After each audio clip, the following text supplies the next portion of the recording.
Meghan's big day may be behind her, but there'll be little rest for Prince Harry's new wife, who is starting her official royal duties just days after the wedding.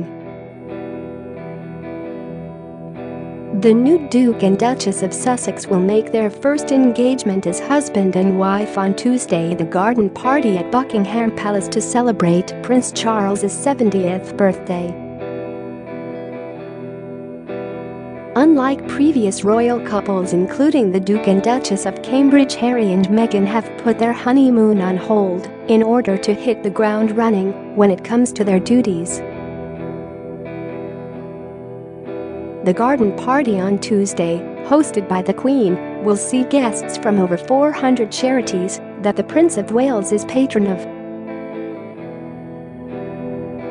The engagement will be Meghan's first appearance at one of Her Majesty's annual garden parties at Buckingham Palace.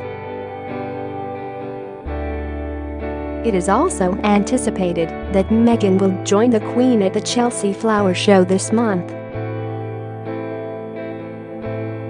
Meanwhile, the newlyweds will undertake a couple of short overseas visits before the start of the summer, including a 2-day visit to Dublin.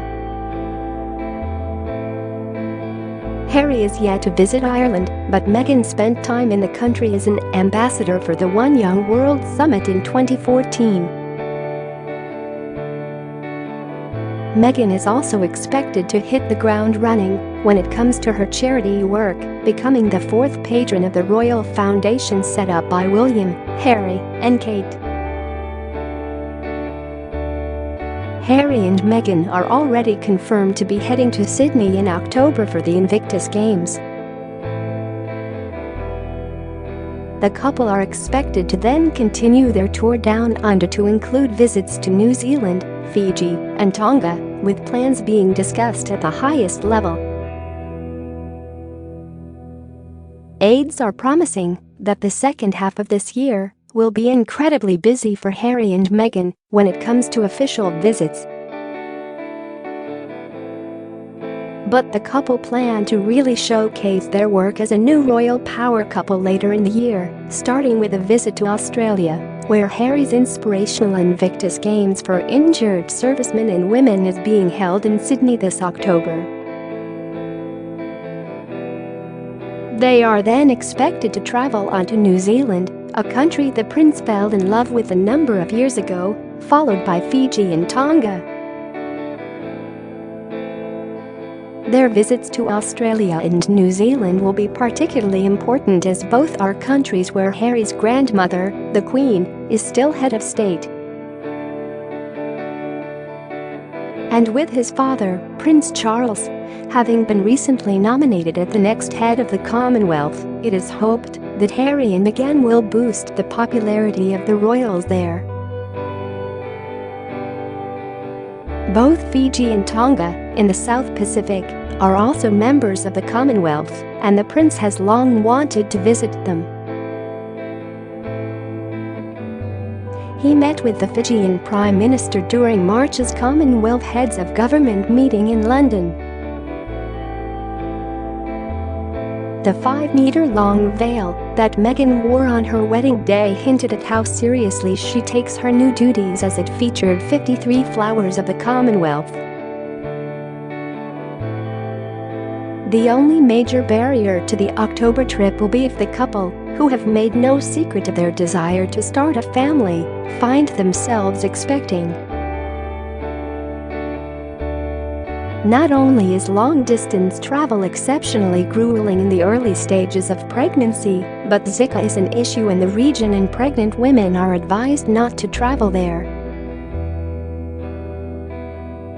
Meghan, 36, and Harry, 33, are widely expected to start a family straight away, with friends saying the former actress can't wait to be a mother.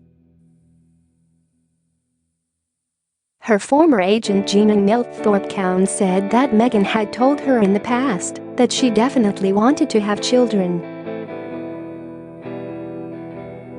Grant Harold, who is known as the royal butler, told Femail, like any newly married couple, "The time to have children is a personal one, but I am sure the royal couple will be keen to have children in the not-distant future, so they are a similar age to Prince Harry's nephews and niece."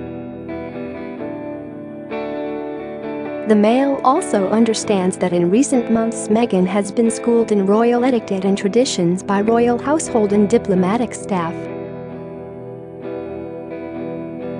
This includes how to greet dignitaries and expect to be greeted once she becomes a member of the royal family, how to behave on royal engagements, and the intricacies of palace life. She is a very intelligent, elegant woman with enormous life experience who has conducted herself impeccably.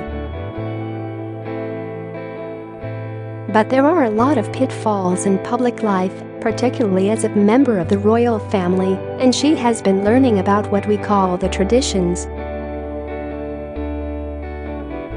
Meghan is expected to hit the ground running when it comes to her charity work and is now the fourth patron of the Royal Foundation set up by Harry, William, and Kate. She, like Kate, is also expected to embrace her role as a fashion ambassador with her American connection, meaning that she could prove even more valuable to the British industry. Experts predict the royal wedding alone will bring £150 million to the British fashion industry, while the Duchess of Cambridge is estimated to bring an incredible £1 billion to the industry a year, a figure that some are predicting Meghan will exceed. Emma Usher from Runragged, a leading celebrity consultancy, said, "From the Strathberry handbag to All Saints, Meghan has already been a hugely positive influence on British retailers, and as she joins the monarchy we expect this to only increase." The royal household have a long tradition of championing British brands. Looking back through history, they were the original influencers, and it's very likely that she will have been advised to select items from British fashion houses to support the UK. People's interest in Meghan will grow in years to come, and this presents a great opportunity for British brands to benefit from the Meghan effect. Ms. Usher, whose company profiles and books VIPs for red carpet events, endorsements and campaigns, added that Meghan's link to the US could mean that she proves even more valuable than Kate as a British fashion ambassador. Not only is she popular in the UK, she's a way in for Americans to feel closer to the royal family, which means British brands seen on her will also be able to get a firmer foothold in the US market, she explained. Whilst the US loves the royal family, they haven't been as accessible until now. Meghan is seen as one of them, and she'll have a greater appeal out there than Kate. She has quite a responsibility, and what she wears has the potential to transform some small British businesses into global powerhouses.